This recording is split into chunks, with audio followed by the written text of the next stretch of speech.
What's up, Dragon fans, and welcome to a very special episode of Minecraft Survival. For those of you who have seen the couple of shorts that I've put out, you recognize that we are actually in Dragon Labs. And I get what you're saying. You're saying, hey, if this is supposed to be survival, what are we doing in Dragon Labs? Well, I'm about to show you. So with the Caves and Cliffs update part 1 having just come out, I thought that this would be a wonderful time to kind of walk you guys through what's been added. I would hope that the majority of you guys watching have been playing Minecraft along with me. Even if you haven't, it's cool to just see what's new and maybe get you excited to start playing. Because the Caves and the Cliffs update is brand new, then those biomes will only spawn in a new world. So if this is your first time seeing all things Minecraft, definitely check it out. It's a very exciting time to be playing the game. So, the Caves update has brought with it new biomes, the cave biome, obviously. And with that comes a new kind of stone you'll see here. This is actually called deep slate stone.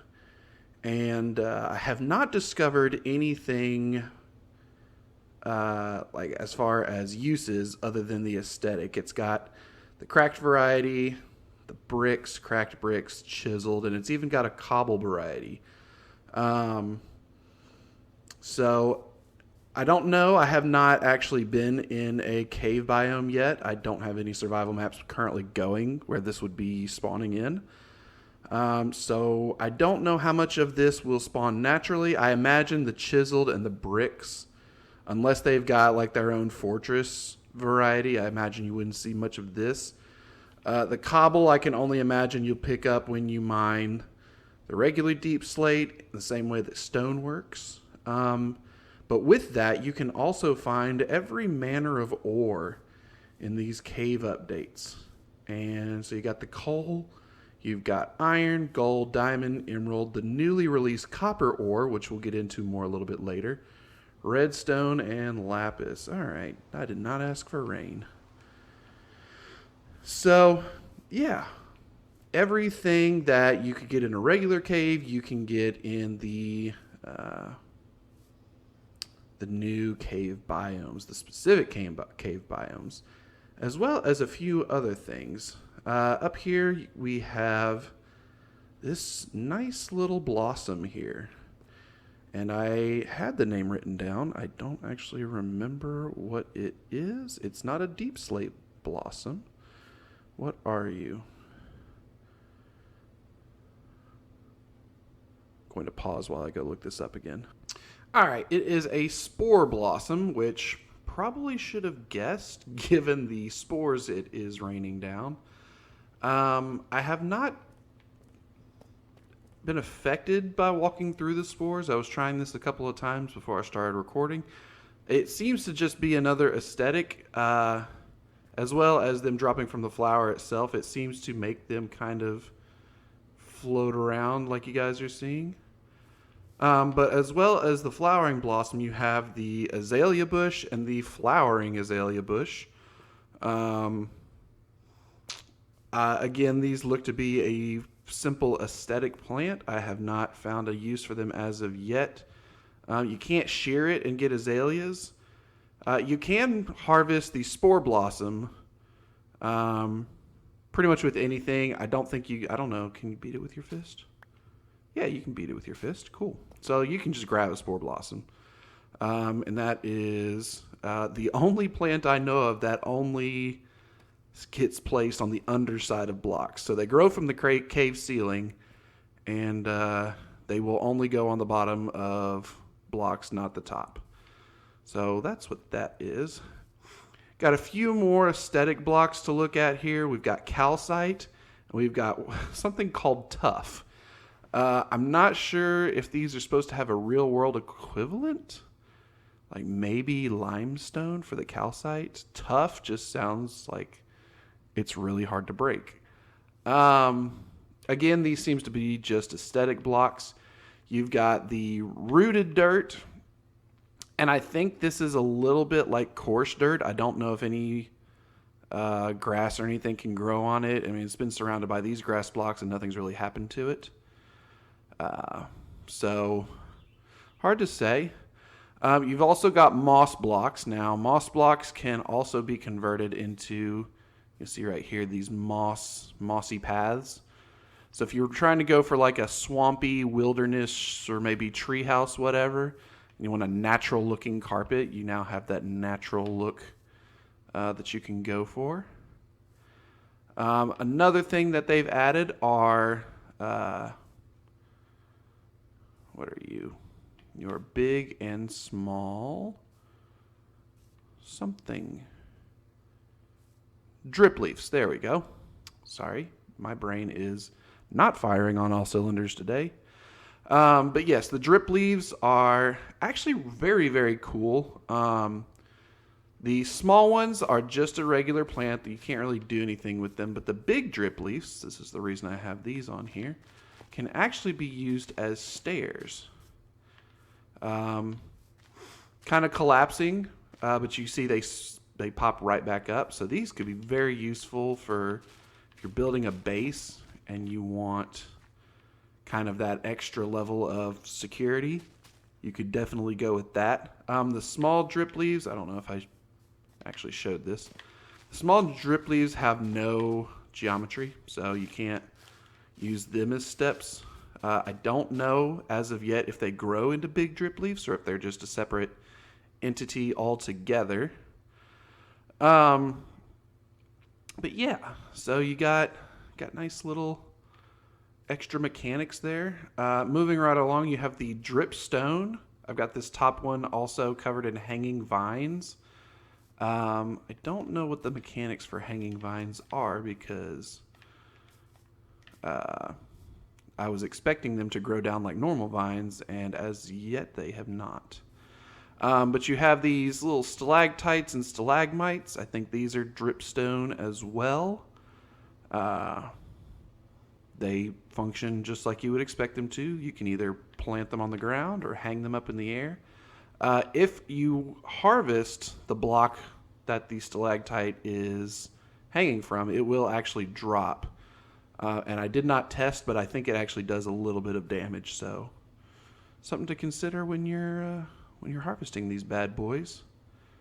So we also have, this is what everybody has been kind of looking forward to with this update, is also in the cave biomes, in those deep slate areas, there are also geodes that are full of these budding amethyst crystals. You've actually got 4 stages, and this one's grown on me. But you have small, medium, large, and extra large. Do take care when you are mining amethyst, because you cannot take these blocks with you. So if you're to find a geode somewhere in your new world, please don't try to take those with you because they cannot be harvested. Now, I've planted these because I'm in creative mode, or I was in creative mode when I was doing this setup. And nope, don't need rain. So I've got these here, but normally in the game you would not be able to take these and bring these everywhere. So if you've got a geode, maybe set up like a nether portal, get you some easy access, or if it's close enough to your base, like maybe a train system, something like that. But these are great. You can harvest these for, I think I have it in here, yep, amethyst shards. Amethyst shards can be used to make the new spyglass, which we'll go over in just a second. Also, blocks of amethyst, which I did not know until setting this up, that you could do this with blocks of amethyst.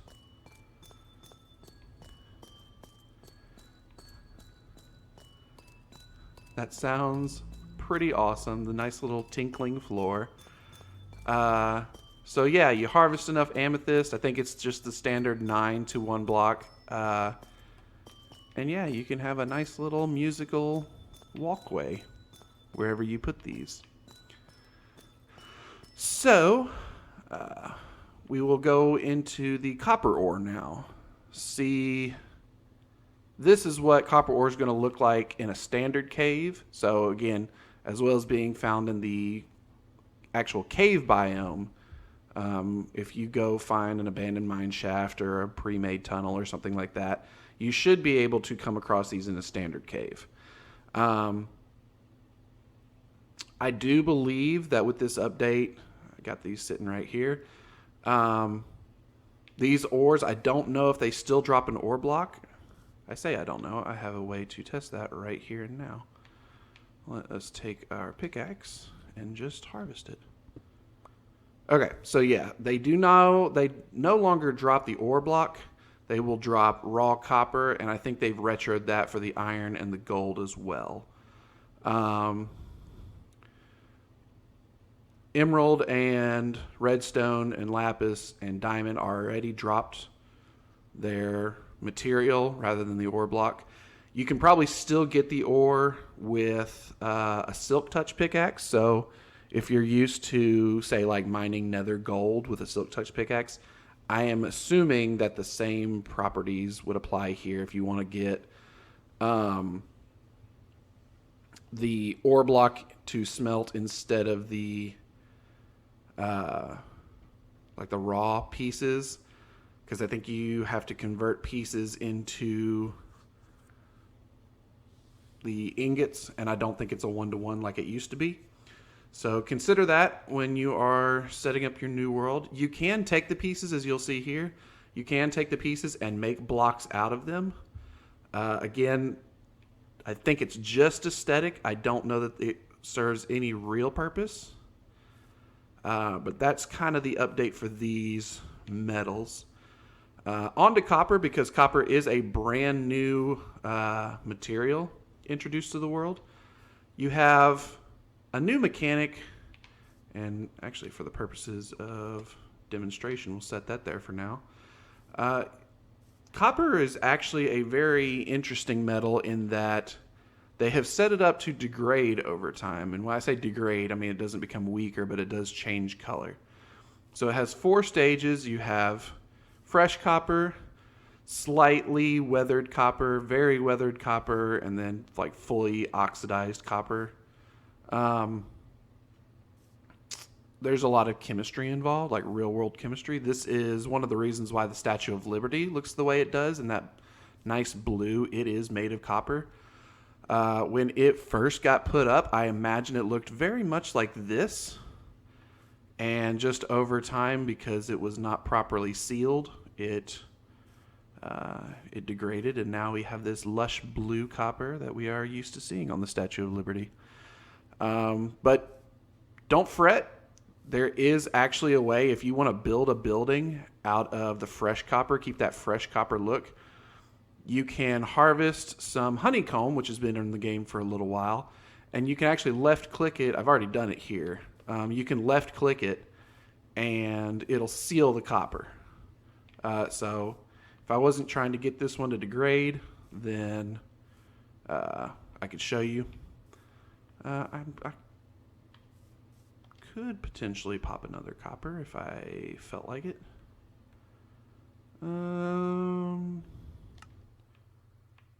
What am I missing? Yeah, so you would just... It says to do it in the crafting menu. You can actually literally just left-click it. In fact, I'm just going to forego the demonstration for the weathering and just do that. So yeah, you rub it with the wax, and there you have it. It is now sealed against all weathering.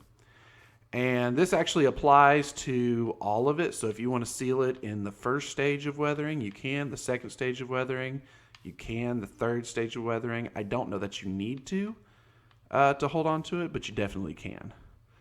And with copper, just like some of the other blocks, you do have a brick variety, you have a stair variety, and you have a slab variety. This goes for the deep slate as well. I just didn't showcase them because it's not really a variety of color. It is virtually just another black rock. And the fact that we have black stone from the nether kind of makes it a moot point. Um, so yeah, very cool aesthetics, a few new mechanics, and a few more things for me to show you. So let's go on over here. Oop, I am missing an egg. Hold on just 1 second.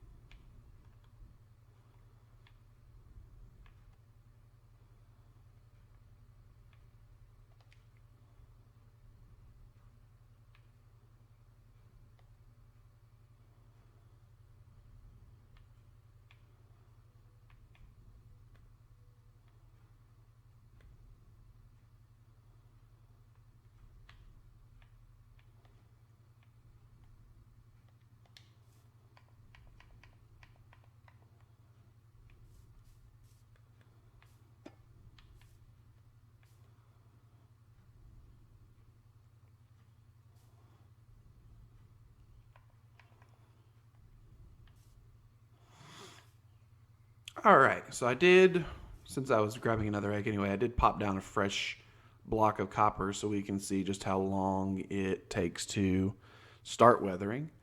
But I brought you guys over here because we have 3 new mobs as well as new items uh, in the update. So the first one I want to show you is a land animal. It's a goat. So this is actually not just a regular goat; it is a mountain goat. And unfortunately, we're in a super flat world. But one of the key things about goats, can I ride you? I cannot ride you, I don't think.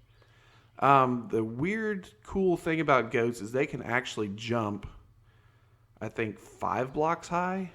It's a ludicrous height. Like, you guys thought that like spiders climbing walls was crazy. To watch these guys, you know what? I should demonstrate. So we are going to take a second and I'll just do cobblestone because that seems like a thing to do. So we'll put this guy in a thing. Or not. That's alright. I'll just plop another goat in there. Let's do 4 high. Because I'm not sure it's 5. It may just be 4. But it's a ridiculous height. I think Potion of Leaping 2 is the strongest leaping potion in the game. And even that only gets you 2 blocks. So this dude's just sitting in here, chilling, whatever. When he decides he wants to get out, we'll watch him go. Come on, goat. You know you want to. Whoa! Okay, so it was much higher than 5. That looked more like 8? Seriously, an athletic goat.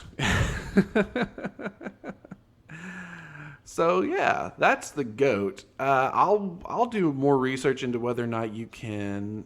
I'm sure you can lead them. I'm not sure you can ride them, but maybe if you put a saddle on them, you can ride them. So that's the goat. The second addition that they made is a thing called Glow Squid.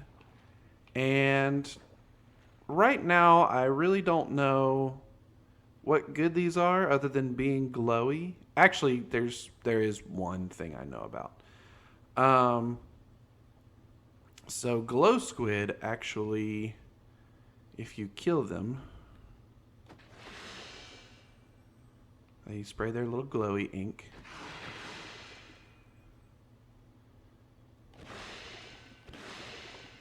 There we go.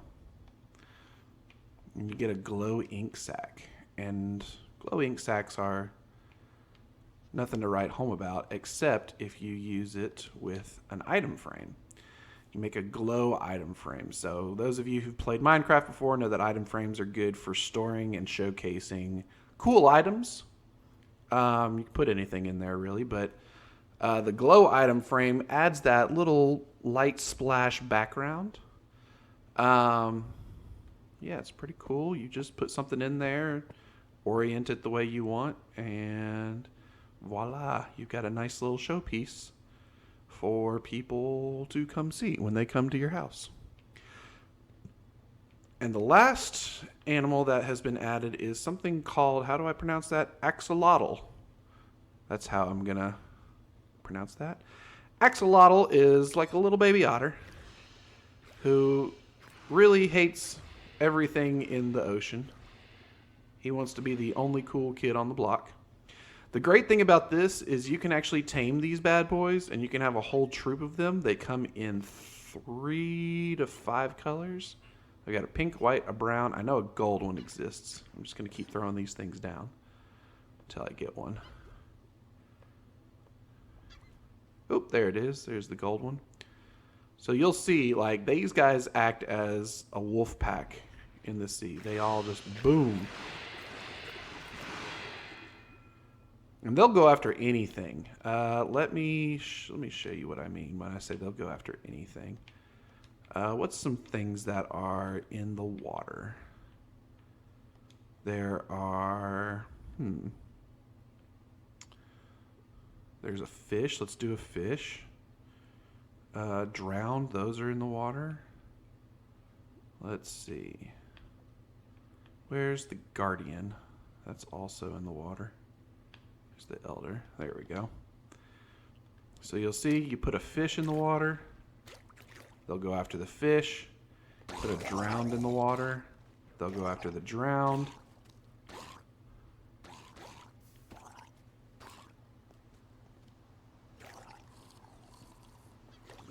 I mean, they won't even let him back in the pool.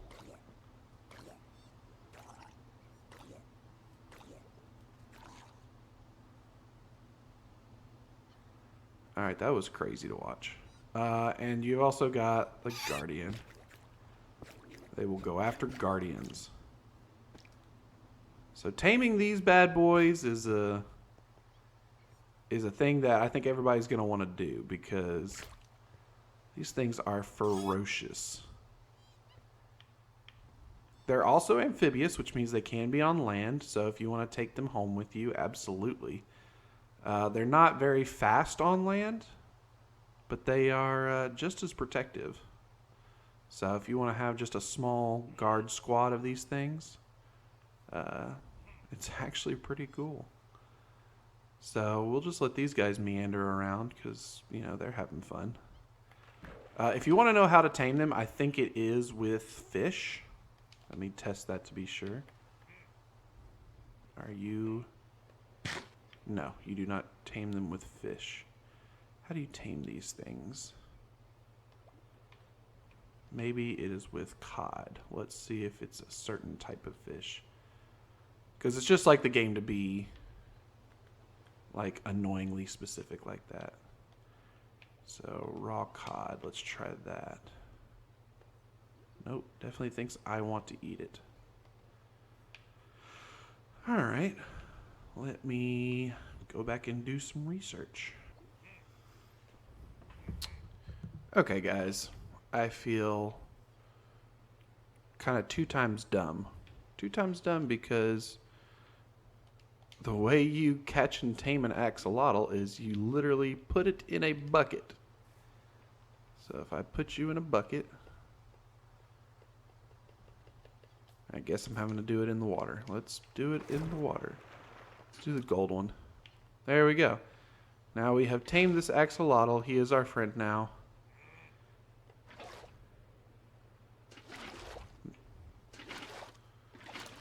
Come on. Be my friend. There we go. That is how you tame an axolotl. You just put him in a bucket. Basically the Pokemon of Minecraft.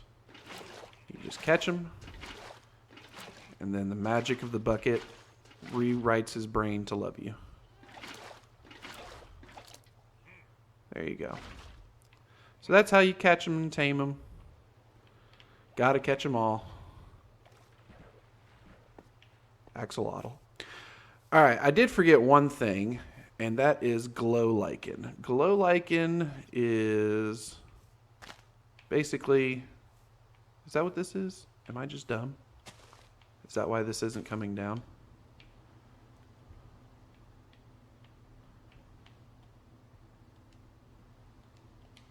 Alright, so I am dumb. These are hanging roots. This is glow lichen, which is not a vine at all. So glow lichen, glows in the dark. Let me get rid of this rain again. Meanwhile, we have the guardian who is super happy to be here. Anyway, distracting. So you have the glow lichen, you have the hanging roots. So the hanging roots, again, just like any other plant, except it hangs from the ceiling. Glow lichen glows in the dark and will be on the sides of blocks. So, to kind of wind up the video, I know this one's super short, but to wind up the video, and you can see our new copper block has already entered the first stage of weathering. I'm going to give you a little demonstration about how some of this stuff is fun and useful. So you're headed home to your Amethyst castle when what should happen but a troop of nasty vindicators comes after you. They want to kill you. Well, you just run across your bridge of stuff, and as you can see, they don't follow you.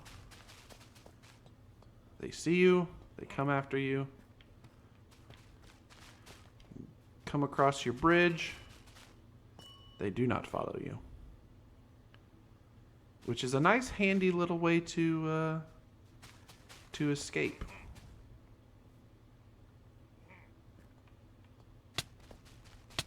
Yep. As you can see, they are aggroed on me.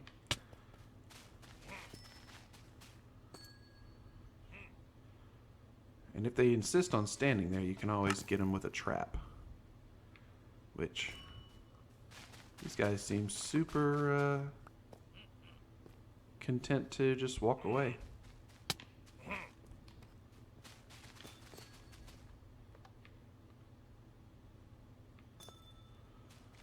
Anyway, be dancing around in your nice little amethyst castle, making all the music.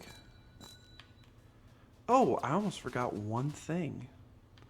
This amethyst can actually be made into the new spyglass.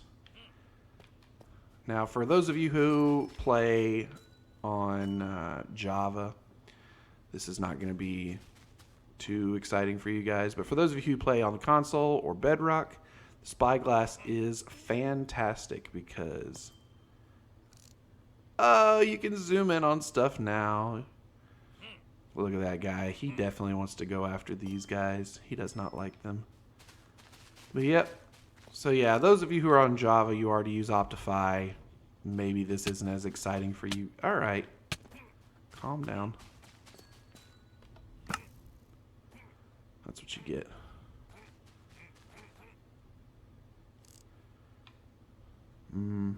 I see. So the spyglass is great. It offers you a zoom function that you can use to see things in the distance. Oh, I really just want to end on that. Get out of here.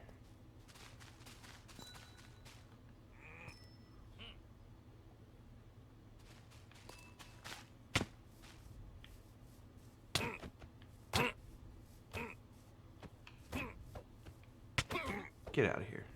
Get out of here. Get out of here. So anyway, guys, that's going to be it for us. Tell me what you guys thought. Did I forget anything? Did I leave anything out that you guys already know about? Or how helpful was this tutorial for you? I don't know if we will do a new survival map. I really want to, but I got more projects than I really know what to do with, so I need to make sure that I will have the time to dedicate to it. Yeah, just let me know in the comments. Your feedback definitely impacts kind of what direction I go in because, again, I'm doing this for you guys. So just let me know. Let me know what you think. Let me know how excited you guys are to play the new update. Or dance on xylophone bricks. Yeah. But as for now, that's going to do us for this episode. So, as I always say, guys, be happy and be healthy. But above all else, stay safe. I'll catch you guys next time. All right. Bye.